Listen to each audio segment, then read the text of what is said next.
Hey there, and welcome to the Do Life Big podcast. This podcast is going to be your jam if you want to live to your full potential and don't believe in half-assing anything in your life. If we want to do life big, that means we've got to get out of our own way because we only have this one shot to make it awesome. I'm your host, Kathy, and I'm a mom of three whose BFF is cold brew, a retired school teacher turned online entrepreneur, and an author. I'm loud, bold, and will always keep it real. I'm determined to live my best freaking life possible, and I'm here to help you do the same. I'll be packing this podcast with tips, motivation, inspiration, and strategies to finally get you where you want to go. And we will have a ton of laughter along the way because, let's be honest, we can't ever take ourselves too seriously, right? I'm so excited you are here with me today. Now let's get this party started.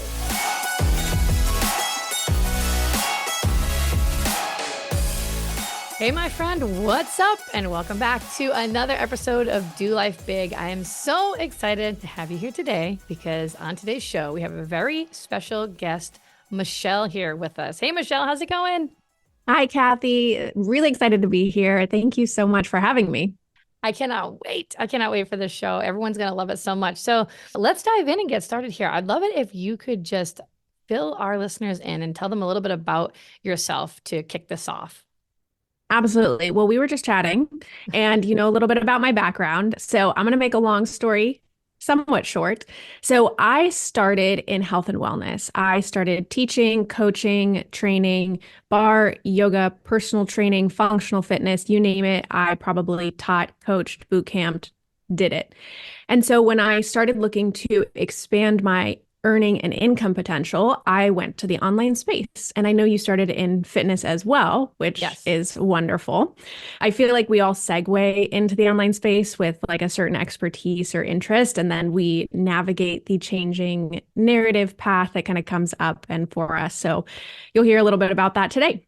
So for me, I launched in fitness and health and started health coaching, doing one-to-one, some small group, online courses, digital products in that realm. It kind of took me a couple years. I got a little bit of traction in certain areas, but kind of felt like it wasn't fulfilling me anymore. It wasn't really lighting me up. So I kind of put all that down. It was right around the time that I got married to my now husband, Jeremy, and started focusing more on marketing and business consulting because that was what I found that I was reading a lot about, listening to, and paying attention to. And I heard someone say something to the effect of, whatever your expertise is, you should be reading 10 books, over the course of a certain period of time. And I was realizing that I wasn't investing my education into health, wellness, and fitness anymore, but I was so interested and drawn into entrepreneurship, business building, and marketing, specifically in the online space. So I started helping clients grow, launch, create their businesses, or transition and segue in-person businesses into the online space. So that's what I've done one-to-one over the past couple of years. And now I am just launching digital products around that, specifically around lead generation and kind of optimizing your systems, your funnels, and improving ways to drive traffic for your business. So that's kind of what I do in a nutshell. And then there's a whole host of struggling with anxiety, really dealing with the doubt and experiences that come up as a business owner, launching products to the world, putting offers out in front of people, and struggling with, kind of getting in front of people and wanting to be seen. So I know that you focus on mindset a lot now. And I think that's been such a big part of my story, is really becoming the master of my own mind, my own narrative, and being able to show up in spite of some of those struggles and do what I do today in terms of content creation, podcasting, and launching and selling digital products. That is so awesome. So when you first went down this path, this entrepreneurial path, how long ago was that? Did you have a full-time job when you did that? Were you just out of college? Tell us a little bit about that. So full transparency, I am 33 going on 34 now. So I started in the online space just about 6 years ago. And prior to that, I'd been teaching and coaching, not quite full time for the entirety of that, but probably about 6 years prior. So I've done a few different things. I worked with kids for quite some time in after school programs and summer camps, leading sessions, being a camp counselor, being a head coordinator, coming up with games, coming up with ways to engage, coming up with conversation and discussion points for our groups that we would bring in. I did sales and marketing for some time. So I actually worked for Mind Body Online. It's a software program that supports and facilitates fitness classes, workshops, payment processing, all of those kinds of things. Oh, Pretty that's big. cool. Yeah, I did sales for them for a little while. It was not for me because technically they're a SaaS company, so software as a service, very Oh, tech. Yeah, not my thing. So I didn't last very long there, but I did do sales for them for a little while. It really introduced me to the fitness space in a big way and helped me kind of understand the business model behind personal training, fitness facilities, classes, getting people engaged in that way. So it was very helpful for what I feel like I do more of now than anything else. And as I segued and transitioned, I did marketing and sales for actually, funny story, a multi a multi-million dollar pizza chain based here in California. So I was their events and marketing manager. I managed all of their collaborations, partnerships, donations, large sales orders, in-person events, activations to get people into the location. So I did a lot of public relations, a lot of community building, a lot of networking, and a lot of kind of inventive ways to collaborate and work together with either local businesses or nonprofit organizations during that time. So it really enhanced my ability to think strategically, to think out of the box and creatively about ways that I could partner with people to gain traffic, to get eyeballs, get attention, or get people into the store or making purchases. So it was very helpful, kind of a weird time in my life where I feel like I diverted from my health and wellness paths,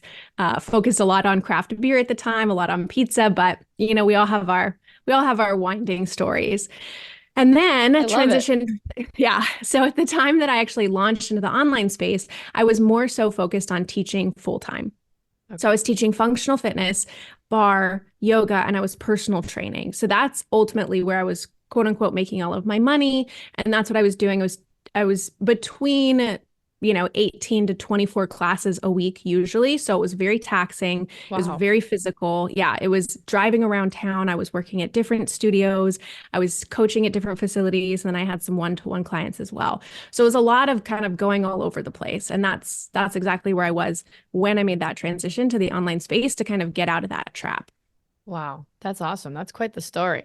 I love hearing it though, especially the pizza part. Yeah, because I do always like to ask this before we dive into more about like what you do specifically with like lead generation. I think that would be super helpful. I love hearing when you started, like had this idea that you were going to be a digital entrepreneur, online entrepreneur, whatever you want to call it, right? Did you have support or were people looking at you like you were nuts for wanting to go down this path? And how did you deal with that? For so long, I felt completely isolated. I felt like an island. It didn't help because the year that I really transitioned to the online space, I was kind of doing my thing and building alongside while I was teaching and coaching. And then when I feel like I actually launched my own thing, that was in 2019. And so then the following year was 2020, the pandemic hit. And so it made me feel even more isolated. So when I first started thinking about the online space, the first program that I did, I don't know if you know the name, is Ramit Sethi. It sounds familiar. Yeah, so he started with he teaches I Will Teach You to Be Rich and Zero to Launch and some other programs. So he started with financial advice and then he really segued into business coaching and helping people establish online businesses and sales psychology and a lot of those topics.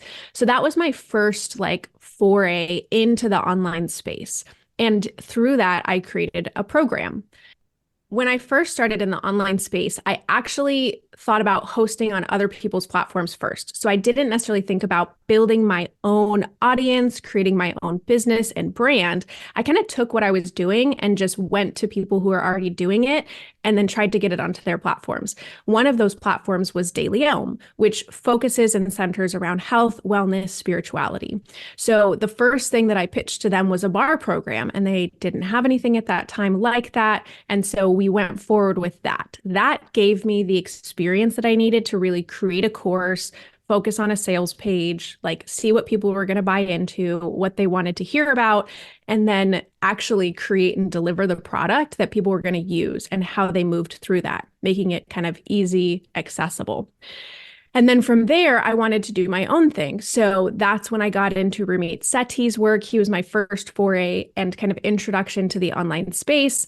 And then later, of course, I found James Wedmore with Business by Design, and that sort of opened up a whole new world of opportunity. So when I first got started, it felt like I was the only one that I knew interested in the online space, talking about a digital business, talking about building an audience, creating content at the time. Like it just seemed really foreign to most people that I knew at the time. So it felt like I was just doing this thing that you're right. Like, I don't think anyone verbally ever told me that, oh, you're crazy. That's not going to work for you. I can't believe you're doing that. Like, I don't think that I ever really encountered any of that. But I definitely had these internal feelings of like, oh, it's not a big deal. Oh, it's just a side thing. Oh, it's not that important. Like, I played down what I did a lot because Oh, I felt interesting. like, yes, yeah, like when I launched, like, you really have to. This is one thing that I've learned through this process of business marketing consulting and really connecting with other digital entrepreneurs and learning about this so much more is you have to love what you do. You have to be proud of what you do. You have to talk about what you do. You got to say it loud. You got to say it a lot. You got to repeat yourself. You got to be present and you got to show up with enthusiasm. I think one of the best things I've ever heard about sales is that sales is a translation of enthusiasm. And when Mm. you show up with that enthusiasm, you get people invested in you. And when you're launching into the online space, most predominantly, not always, but you're creating a personal brand. And you have to get people invested in that personal brand.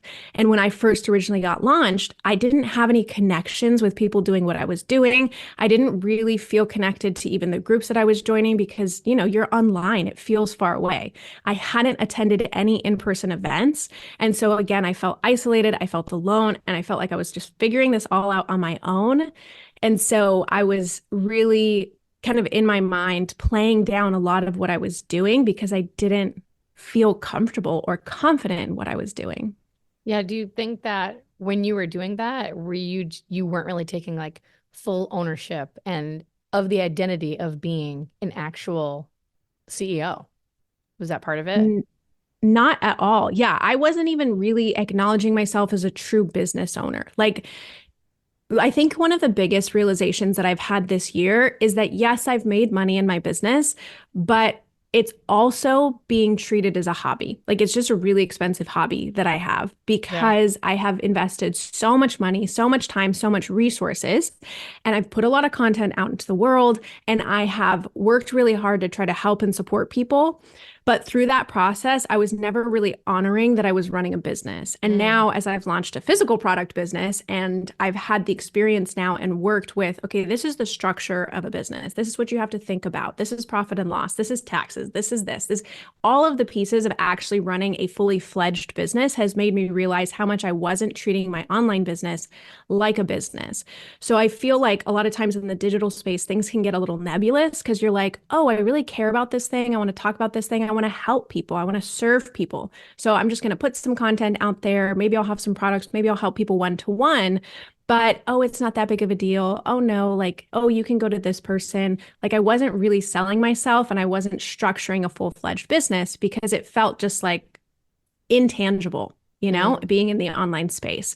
So I wasn't owning my responsibility as the CEO, as the business owner, as someone who was doing something that they loved, but also needed to turn a profit. Like there were so many ways in which I compromised my sales by either referring out to other people or being like, oh, no, I'll just help you with that for free. It's not a big deal. Or, yeah, oh, I'll coach you and teach you for free or exchange in this other way. I just really wasn't honoring the business that I had created.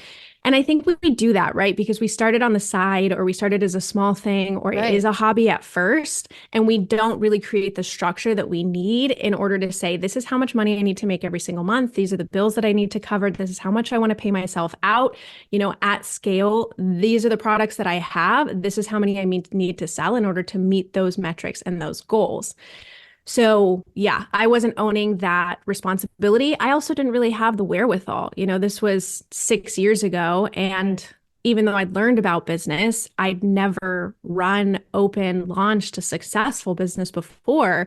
So it's been a huge learning lesson and things that I would definitely do differently now. But, we are where we are. And now I know better. Yeah, exactly. Right. That's what I keep telling myself too. It's all learning, like every step of the way. When it doesn't work out the way you think it's going to, or you have to pivot and shift and it goes in different directions, it's all there to teach you something. And now you know, and then now you can take that knowledge and you can help somebody else. So when you were talking about the feeling like you were going to be really isolated when you were starting this, I feel like that is such a common fear that people have because most people don't go down this path. Most people do the 9 to 5, they work for someone else. And so I know my listeners, they want to start something or they're just starting something out, but they do have this fear in their mind like, if I go down this path, who else do I know that's doing this? Am I going to be able to figure this out? I'm going to be all alone. I don't really know anybody personally who's doing it. So, what advice would you give to someone who is just starting out if they had that fear of being isolated?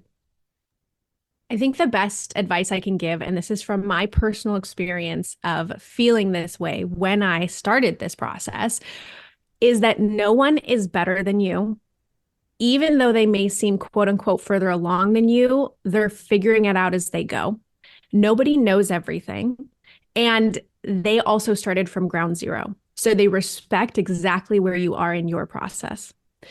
I always felt that even though I was joining these groups, these masterminds, these programs, and looking at other people, I was always sitting in a place of comparison. Mm, So it was always about, oh my gosh, they did X number in their launch.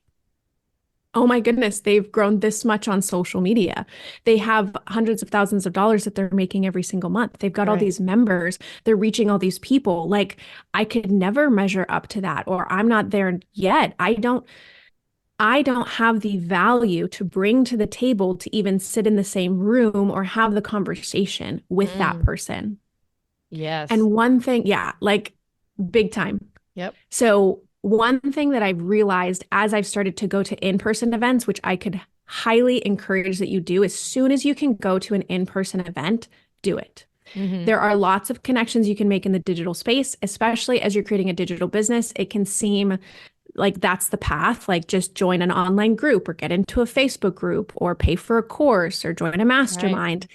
But there's always going to be at least a disconnect. At least there was for me, because I believe that I thrive much more in person, but I really think we all do. I Same think with that's me. more natural. Yeah. Yeah, I think it's more natural. And I've heard it from so many other people as well. So get in the room with people and try to release as much as you can. Let go of that worthiness factor, because the sooner you can release it, the sooner you can actually have the conversations that will make an impact in the way that you think and in your business. So you're just getting started. You're thinking about getting started. You're worried about either doing this on your own or feeling like other people are going to judge you or criticize Yep. you, or you're going to be embarrassed about the results you get, whether that's in social media, email marketing, course launching, getting your one-to-one out there, whatever that looks like for you in your business, and recognizing that we have all been there and we respect you for just taking the action, because we know how freaking hard it is to do that in the first place. Oh my gosh. Yeah. So, yes. So that's I could go on and on realistically, but that's a big part of it, is really breaking down that barrier and recognizing that the people who are out there doing it, they don't think they're better than you. And if No, they do, they're probably not worth building a connection with anyway. But realistically, like the people who are making multi-millions of dollars, I'm talking $10 million plus, they don't think that they're better than you. Like they they don't. started they don't. Like they truly and really don't. Like I have been in the room with these people. I have been coached by these people. I have sat next to these people. I've had lunch with these people. And you start to recognize, oh, like one, you know way more than you think that you do right now. So start Yep. to give yourself more credit and recognize and identify the ways in which you have strength and that you bring value, education, and experience to the table. And that, like, they don't give a shit. Like, they don't care. Like, they really don't. They are people. You are a person. And when you can make human connection, like, nothing else matters. So you've got to understand your own value, your own worth. And I think when we can truly do that and have self-compassion for what it is that we're doing, that's when we show up with integrity, take the action, and do the thing. And I know that the self-doubt comes up, and it will, but get Kathy on your team and work through that. Because this, again, the sooner you can do it, the like it just it'll change your life. Oh my gosh, so good. I love how you brought up like the whole worthiness thing because that's like a huge thing. And I struggled with that too for a long time where, you know, a lot of times you feel like, or a lot of times, like most people, they have this idea in their head where like, I'll be worthy when I have this amount of money, or I'll be worthy once my business is to this level, or I'll be finally be worthy. But you have to be worthy right here, right now, just as you are in this moment, and really accepting that. And yes, just the importance of getting in the room with the right people. I try to do that every quarter. And it's funny when you said like, people making like $10 million a year and they're so down to earth. Literally, it's insane. When I look back just over my life and, we were living in Massachusetts and then we've been down here in Florida now for the last 7 years. I have never met more successful people in my life over the last 7 years than ever. And they are the most humble, down to earth, normal, regular, you'd never know it people. And they are all so willing to help you and they want you to succeed. Like they truly are in your corner wanting you to succeed. And, and I could sit there and compare myself to all of them and be like, hey, I'm just small fish in the big sea. But you know what? I'm fine with that because there's only one way to go, right? Oh my God. Yes, absolutely. And I think that we just don't give ourselves enough credit. We are constantly in our heads. We have all of that negative self-talk that happens, and we're not really testing things out in the world. Like if you actually haven't launched anything, if you haven't really created a content around what you're doing, if you're still in that ideation phase, you don't know. And some of the best ideas are complete and total flops because once you get in front of people, it might not work. It might not be the right market. It might not be the right time. It might not be the right industry. It doesn't mean that you have any less value. It doesn't mean that just because the idea didn't work, the concept didn't work, that you didn't work, that there's something wrong with you. And I think I really needed to detach, and I'm still actively working on detaching my value from the work that I do. Mm-hmm. And there's that concept like your business is your baby, or, your content is a reflection of you, and like all of these things. And on one hand, yes, I respect that we put so much effort and energy into something, but we really need to detach from that thing, just like we need to detach from the outcomes, right? So if you have the success, if you get the metrics, if you're seeing that build, that reach, that engagement, if you're seeing the sales, the conversions, that's awesome. But it can't necessarily mean anything about you as a human being, as a person, as an entity in this world. Just the same as if you're not getting the conversions, you're not making the sales, it doesn't mean that you're a crappy person, like truly. And right. I know that saying that, it can feel ridiculous because you're like, oh, of course I wouldn't think that. But how many times do we put things out into the world? It doesn't go well.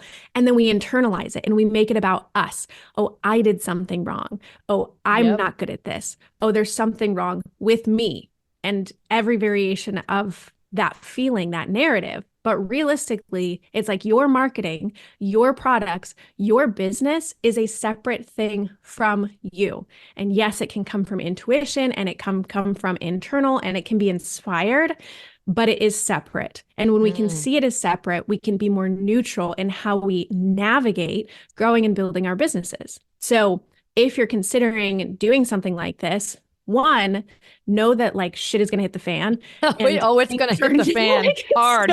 Oh man, like many times, so many times, and stuff isn't going to work. And that's okay. You have to expect it. If you're thinking about being a business owner, a digital entrepreneur, or launching anything of your own, or even like trying to take somebody else's idea and launch it, like things just aren't going to work the way that you think they are. And that's okay. You need to expect that to happen and then be able to navigate, pivot, and tweak in order to adjust and move past it.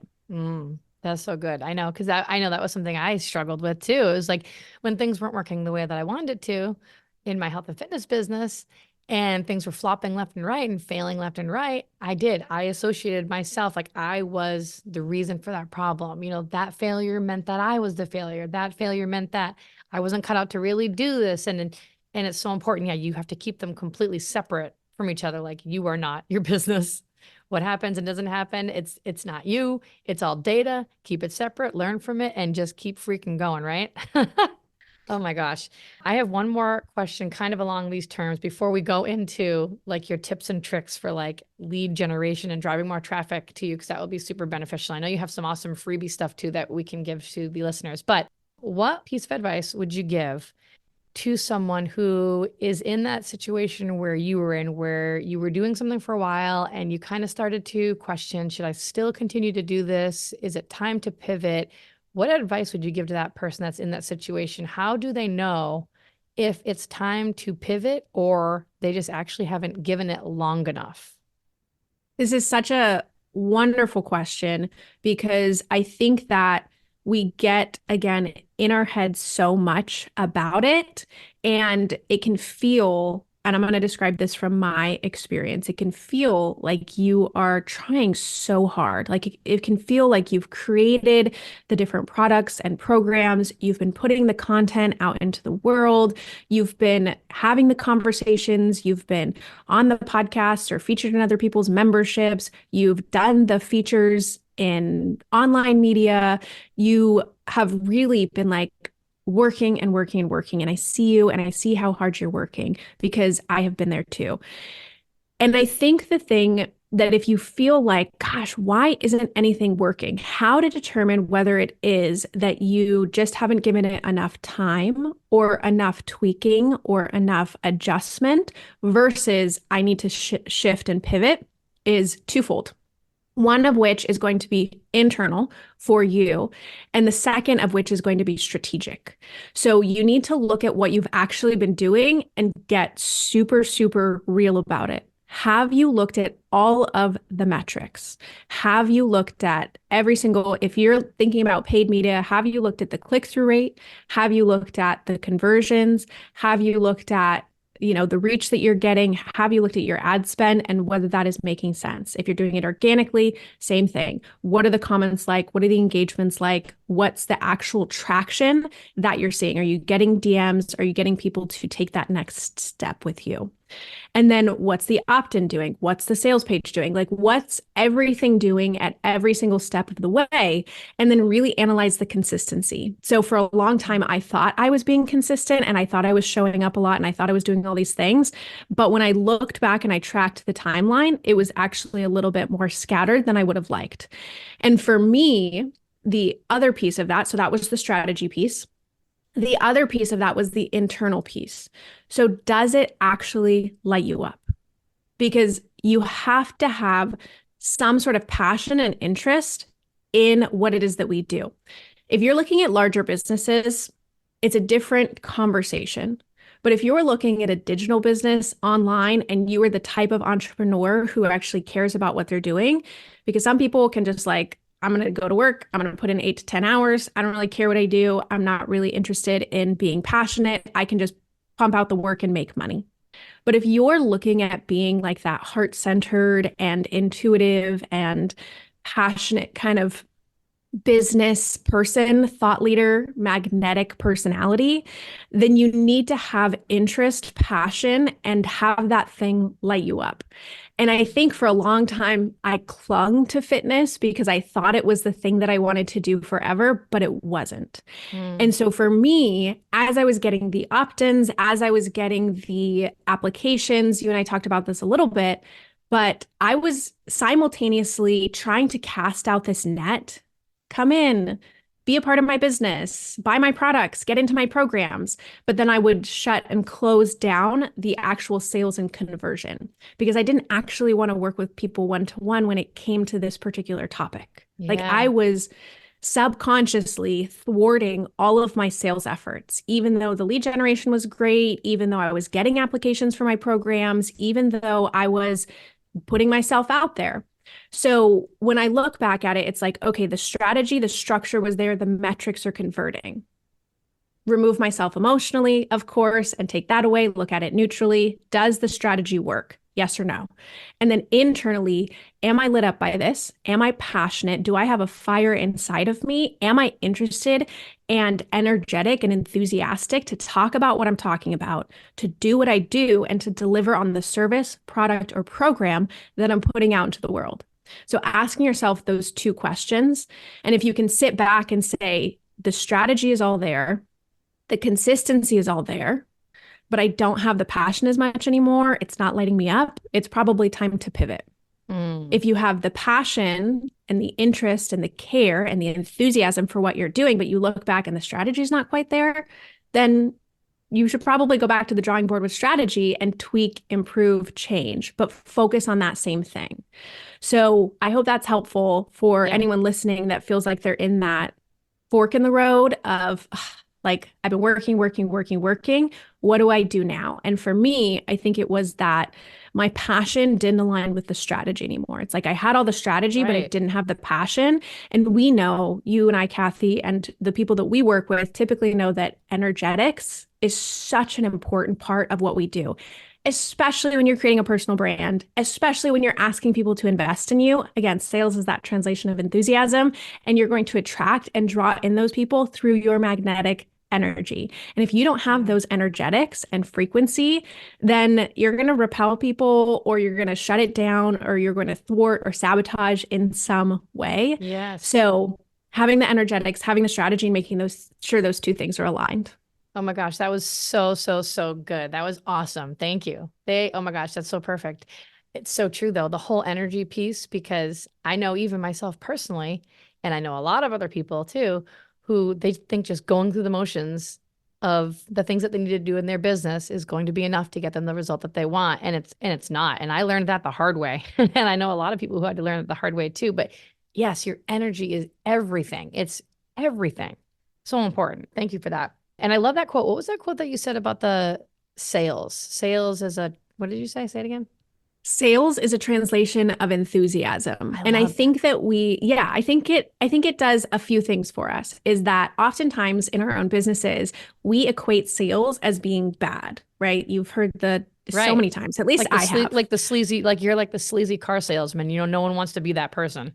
Yeah. As sales is a dirty, naughty term for a lot of people. And and it has been for me in the past too, is that, you want to teach, and coming from the practitioner side. So if you are a practitioner, a coach, whatever you do in terms of your expertise, if you do it really well, oftentimes transitioning to that marketer, that salesperson is really freaking challenging, because you want to teach, you want to coach, you want to give, you want to educate, you want to be the practitioner. That's what you feel like you're here to do. That's your dharma. And so having a different perspective on sales can really help you transition your approach to that process in so many ways. And it can help you help so many more people. So really pivoting the perspective to, the more that I can sell, the more that I can translate that enthusiasm, the more that I can get people on board with my service, my products, my programs, the more people I help, the more people's lives that I change, transform, the more that I can help them grow and get them into that practitioner coaching side. So we've got to kind of shift that narrative, and kind of seeing that differently is, I think, really important for us if we're going to grow, if we're going to expand, and if we're going to keep sustaining the business that we set out to create. Yeah, so true. It's not, so many people think like, oh my gosh, like the sales, like I'm taking from them, and you can't look at it that way. You're not taking anything away from them. What are you going to be giving them? Right? That's so true.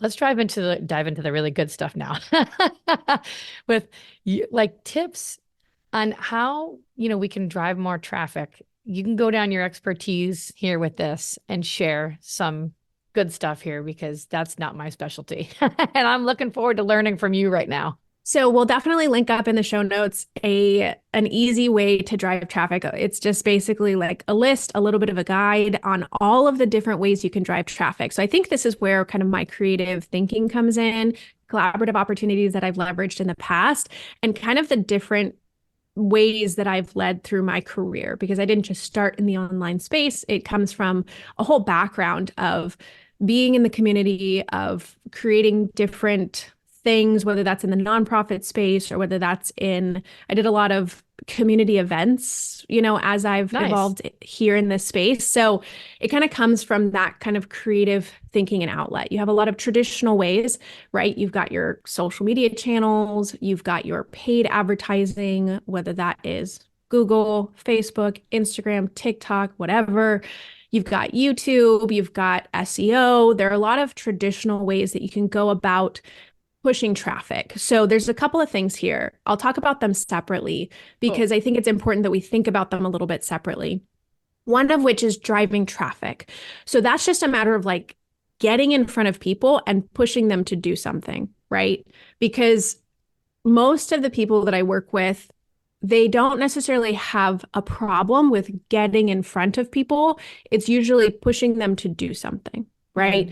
So content creators, for example, who tend to get in front of a lot of people or have a lot of reach, but they don't have an email list or they don't sell their own products. They only focus on brand deals, which is not a bad thing at all. But when you build your business or build the structure of your creator economy around borrowed platforms, it's not necessarily the healthiest way to expand, to grow, or even to monetize. So I know there are a lot of people who have a lot of followers, but they're not making money, or they're just not really building a business. They're just creating content that people pay attention to and put it out in the world. And then that's great. So when I talk about driving traffic, we're talking about ways to actually get people to what it is that you are doing. And you start with getting in front of people, but then you transition them.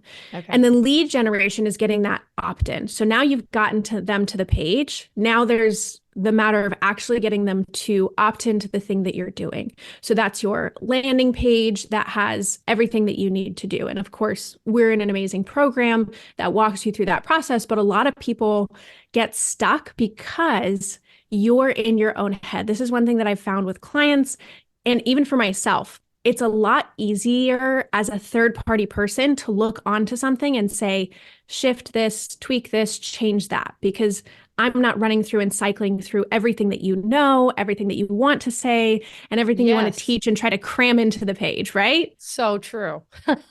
Yeah, we all do that. And it takes sometimes the third-party person who doesn't have any of the same ties or any of the same connections to be able to say neutrally, okay, this is what we're going to change. This is how we're going to improve it. This is how the perception of the stranger or the prospective audience member or the customer is going to engage with this page.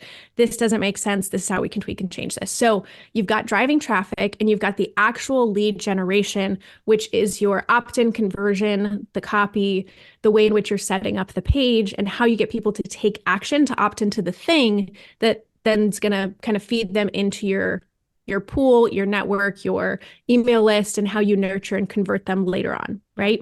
Yep. So driving traffic. Now, there are some unique and interesting ways that people can drive traffic that maybe they're not thinking of or utilizing right now.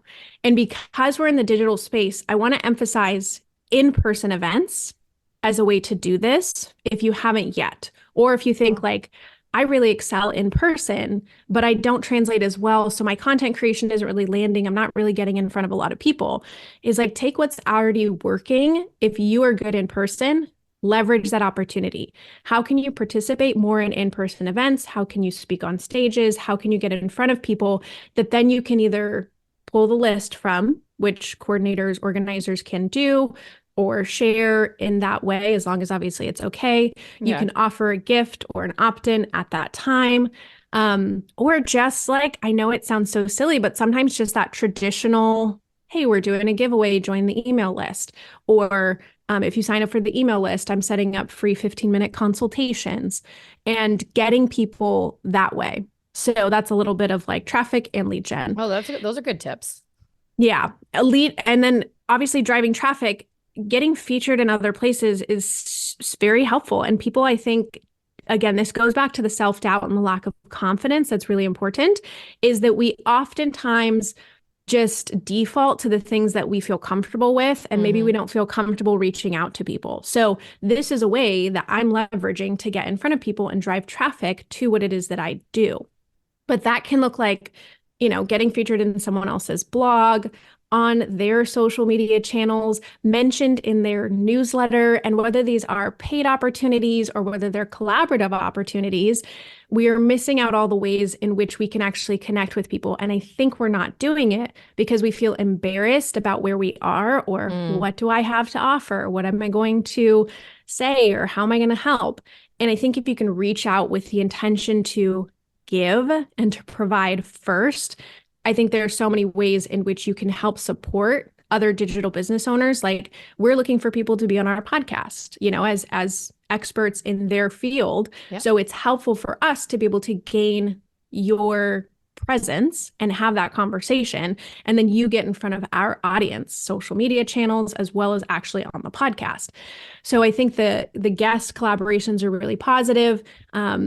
Yeah. And so that's where I'll wrap up with driving traffic, just as like thinking outside of the box. And obviously there's a whole list that, again, we'll include in the show notes of other ways to do that. But do you have any questions specifically about driving traffic that you think would be helpful for folks listening? That was really good. That was awesome. Thank you. I was going to ask you to tell me a little bit more about the freebie. So the freebie, it gives you a list of the different ways that you can drive more. Is that what it is? Yeah, so we're not going to chat about all of them today because Right. there's just such a huge amount of ways that you can drive traffic. And oftentimes people are sitting back, and I've been guilty of this, is like posting on Instagram and then not getting any opt-ins or views on your landing page in the first place, and then being like, it's not working. And really, it's like, okay, but did you think about the other 101 ways that you can actually drive traffic by, again, leveraging other people's audiences, putting yourself out in different ways, being on different platforms in different ways, not just social platforms.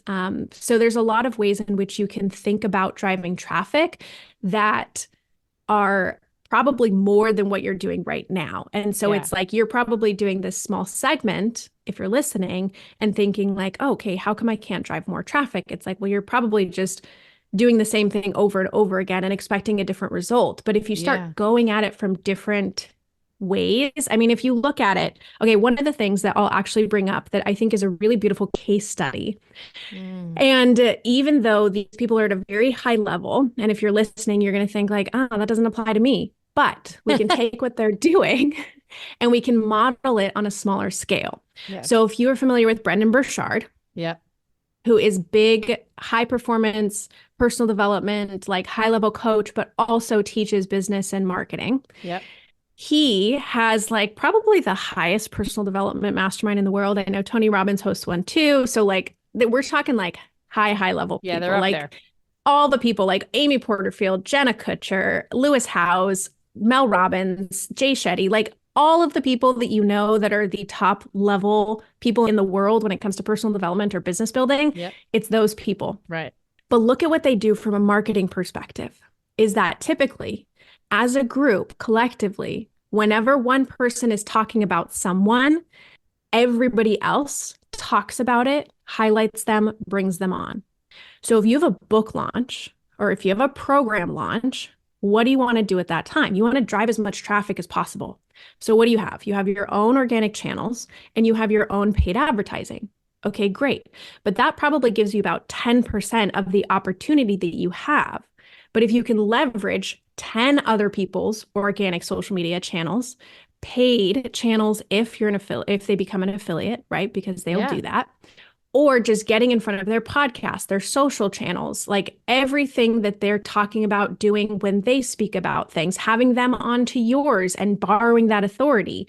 And then you just cycle that through. So you have 10 people in a group or even just 5, And you capitalize on the fact that, okay, you pull from this audience, you pull from this audience, you have this thing going on. When I'm marketing or selling this thing, then I'm going to be featured on and we're going to highlight and talk about me. And that just exponentially amplifies the reach that you have at that time. So Yeah. then you have people who are following a handful of those folks. And so then you start to see them everywhere. So we know that from a marketing perspective, someone needs to see something multiple times. The number is debatable, especially now, but let's just say 5 to 8 times minimum before Yeah. they take an action. So now you're being featured on 10 other channels. You've just almost organically seen that same person talking about that book, talking about that product, talking about that program 10 different times, or at least 8 of them. Yeah. And then you're reaching all the new people through the reach and engagement of social media channels now. And you just think like, whoa, my mind was just blown because Crazy. it's crazy. And we as smaller business owners aren't always leveraging that opportunity. We come up to a product program and launch, we just think like, okay, well, I'm going to put it out here and I'm going to talk about it on my newsletter and I'm going to share it on my podcast. But that's just such a small demographic that I'm pulling into. What if I partnered with 5 other people? I mean, James does this with affiliates, right? Yeah. So you have all of the affiliates. I mean, that's again a swarm. That's a whole Right. We got to scale it down for us. Yeah. Scale it down for us small folks right now. But the idea and the concept is there, and we can mimic that in different ways. Again, even if you just have 3 friends and those 3 friends are helping support, launch, scale, grow at the same time, just the impact is dramatically larger. So anyway, I went on a rant good. there, It's but such good stuff that people don't think about and people are too scared to do because like you said, and like we know they're nervous to do it because of where they are right now. They're maybe more in the beginning stages or not quite where they'd hope to be, or they're not as far along as, this other person. So they don't want to even, they're too embarrassed, and you got to just put all that aside. yeah, I'm at the stage in my business now where I'm like, F it. Like, I'm going to put it out there. I say that daily. Literally, I say it daily. And I say the full word, by the way. I don't say F it. I know you're much more brazen than I am. I'm Sometimes I struggle with the cuss words. With the cuss words. But it's true. Like, you have to get to a stage where you're like, screw it. Like, I don't care about what someone else thinks about me right now. I don't care about the criticism. I don't care about the judgment. I'm going to embody who I am, how I'm showing up, how I help people, and what I want to bring to the world. And you have to break down that barrier. And I think for me, Kathy, part of that whole pivot and change and evolution and growth was really entrenched in so much personal development. And I did struggle with anxiety for so long. And I really just like battled the negative self-talk. And I talked myself out of so many opportunities. And I talked myself out of so many sales. And I left so much money on the table. And it's not just the money, but it's that feeling of feeling unfulfilled or disappointed in what it is that you've done. And I know that obviously we got to let go of that. Nothing wrong with it. It was my journey. I'm turning my pain into my purpose. But really, you've got to let that shit go, and you've got to honor and acknowledge and identify what it is that you bring to the world. I think you should own it. I think that you should be proud of it. I think you should embody it and then show up in every location, place, opportunity that you have and get a lot more no's than yeses. Put yourself out there so that you are getting a lot of no's. Every single entrepreneurial opportunity that I have ever seen grow, be successful, reach the multi-millions, billions, like pop off, got so many no's in the beginning, so many no's. And you just have to have that passion. You have to have that conviction, and you have to own what it is that you do and show up to make it happen. And I think when you do that, that's when you can actually like act on what it is that we're talking about, because so much of that is the struggle for most people. They're sitting in that place of either indecision, lack of clarity, they're spinning their wheels, they've been thinking about the same thing forever and ever, and then they haven't acted on it, put it out into the world. They have no idea if it's going to work, and they're just internalizing all of the potentials, the possibilities, the fears, the embarrassment, the disappointment, the shame, the guilt that's going to come along with it. And we got to move through it. Like we got to move through it. So if there's anything that I leave you with today, it's just to get you to take that first step, whatever that action item is. You know what you're supposed to do. Get quiet, think one thing, and just go out and do that thing. That was an amazing way to end it and wrap it up. Let me tell you that. So before we close out here, why don't you tell everybody where they can listen to you, what the name of your podcast is, where they can find you on Instagram. I'll make sure all of that is in the show notes so that they can get in touch with you, because this has been incredible.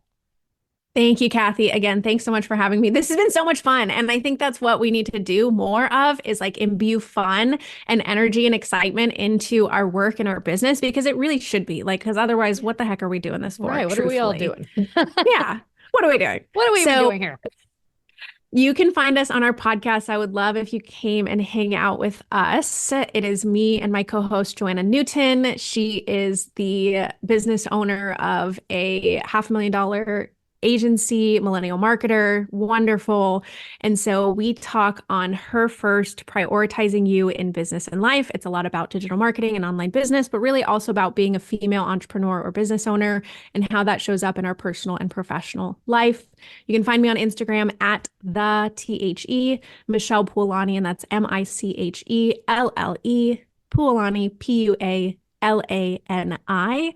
And just let me know what you thought about today's conversation. Tag me, tag Kathy, and I'd love to hear from you. That's awesome. Well, thanks so much for being on the show today, Michelle. This was absolutely incredible. I know the listeners are going to absolutely love it. And thanks for listening to Do Life Big today. You know I love you. I think you're awesome, and I will see you the next time. Bye. Thanks so much for listening in. I really appreciate you choosing to spend your time here with me today. You totally rock. Hey, listen, if you loved today's episode, go ahead and tag me on social and go share this with a friend right now. Like, do it immediately before the day gets ahead of you and you totally forget. Couldn't be more pumped to be on this journey with you guys. Go make today awesome, and I will see you the next time.